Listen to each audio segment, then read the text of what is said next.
Hi, this is Jean Gunderson. It is the end of the school year in May of 2025. I'm finishing up my fourth year of teaching using SIPPS. This semester, there was a new version of SIPPS released, fifth edition. And with that fifth edition, they included a new vocabulary supplement for the challenge level program. I'm not going to explain all of the SIPPS programs or the challenge level program. I do have a video for that I can put in the description to this video. I can put the link there. The challenge level program for SIPPS teaches polysyllabic word reading.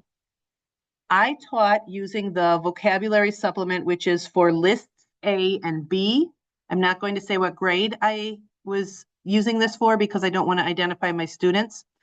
If you order the supplements, if you're still teaching fourth edition and you order the supplements for vocabulary for challenge, you're going to get two books. The first book is for lists A and B, and the other book is for list C. And then, of course, you'll have access to all of the needed materials in the learning portal. My students who had just started SIPPS challenge were already on lesson 11 when I got my vocabulary books.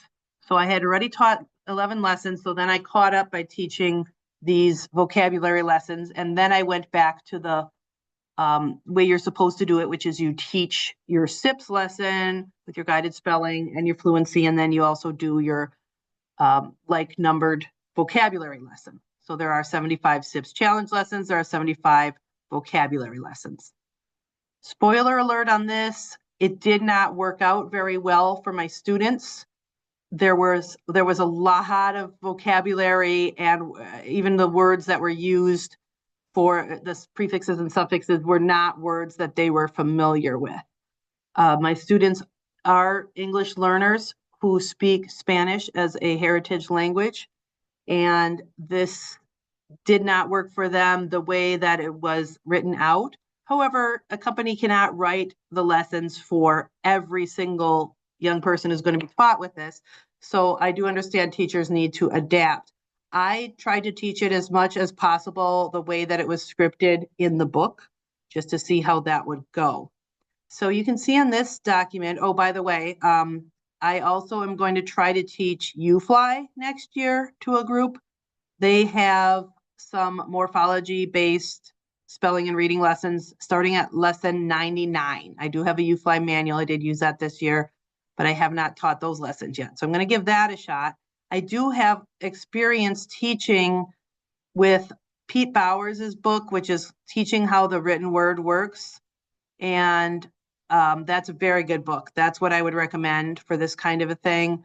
And I have taken a class with him. But again, I wanted to teach this the way that it was scripted through SIPPS. This document shows what I taught. This is the name of the lesson. I taught the first 15 lessons and how long it took me to teach each lesson. So you can see the minutes there. And then when I get to lessons 9 and 10, which are supposed to be reviewed, that took over an hour because we were going over so many different things. You can see that it bounces back and forth between suffixes, prefixes, and so on, which my students found confusing. And that after lesson 15, I did give up on this for this group. Here is their scope and sequence. So discussing complete sentences, the first lesson, they had us learning about subject, predicate, nouns, and verbs. And that's 4 vocabulary words right there. And then they had us in lesson 2 expand those with adjectives and adverbs. So there's 6 right there. Then we learned about in lesson 3 base words, prefixes, suffixes, and then the word affixes. So we're up to 10 vocabulary words that were new to them in just 3 lessons. So that was quite overwhelming. And then we just jumped back and forth between these suffixes that they're teaching and the prefixes, and it just went too fast for us. I'm going to show you some of the materials that come with the program that the students work on. These are not necessarily in order, but these are the kinds of things that the students would do during the 75 lessons in the challenge level supplement SIPPS 5th edition vocabulary. Again, I did the lists A and B book, the first 15 lessons. I have not tried the C book. The first lesson they have us do is to write sentences based on looking at a picture of a dog and a fish, and then put the subject over here and the predicate over here, and identify the noun and the verb. And then they have us write more descriptive ones on day 2 with adjectives and adverbs, and my students were not familiar with any of those words. Then they have us keep a list of prefixes. I think it's supposed to be a class list, but I just had each of us keep that list, and I just typed this up with the word that they used as the example. And then the suffixes, remembering that these are bumping back and forth between prefixes and suffixes. So it gives them the definition and then a word. This sheet wasn't bad, that you had to look at the parts, draw a box around the base and underline the suffix. Then of course they could find the definition from there. If they were all reasonable words like this, then it would have worked for my students. Reader, gardener, painter, worker, they could have gotten that. Especially if we spent more time on that EROR suffix, but it just came at them so quickly. In addition to everything else that they were doing, it was too much. This is supposed to be a matching game that's like memory, where you turn over the cards and then you try to find a match and remember where everything is. So for example,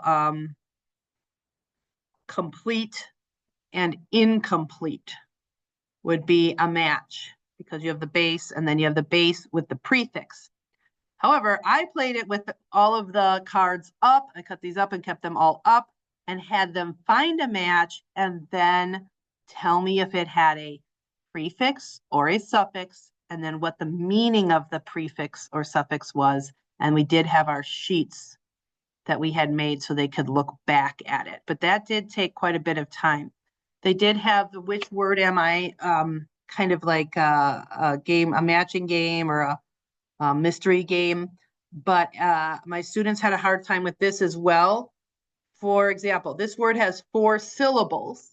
I had assumed that my students knew syllables since we had gone over in SIPPS Plus syllables using like, we would read first syllable, next syllable, and then the whole word, after we read all the syllables, but they did not transfer that knowledge. So when you'll see on the test later that they didn't always match up how many syllables it had to the clue.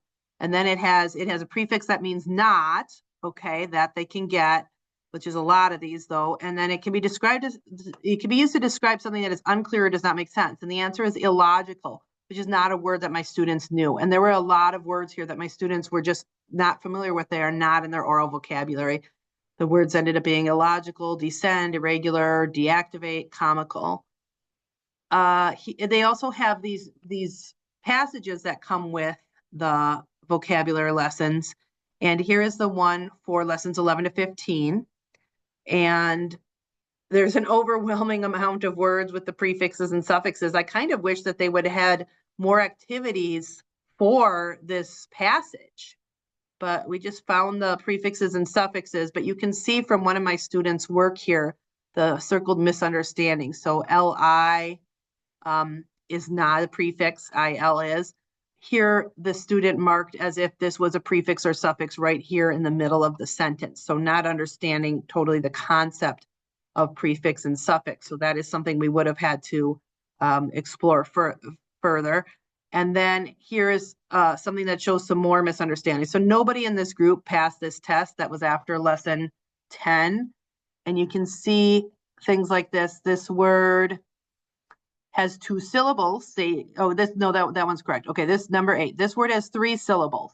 Increase. Well, they didn't remember what syllables were. It has a prefix that means not, in. Yes, that part. If you turn in your homework like this, your teacher will give it back to you to finish. Not having knowledge of increase versus incomplete. So for this group, this was just way too much. Too many concepts and too many vocabulary words. First with the kinds of things they need to know, prefixes, suffixes, affixes, nouns, verbs, subject, nouns, verbs, subject, predicate, adjective, adverb, base. I think I said affixes already. And then the words were just words they're just not familiar with. They're not in their oral vocabulary. So that made it too difficult for the group that I was trying to work with. I will try it with other groups in the future where I think it will be a better match now that I know what is in here. But I wanted to show everybody what is in this vocabulary supplement and what it's like to teach it, because I don't see any other videos about that. And SIPPS, Center for the Collaborative Classroom, has not offered any trainings in the vocabulary supplement yet. So that's the information about that. If you have used it and you have had success or not had success, or you have some tips for me, please drop them in the comments. Thank you very much.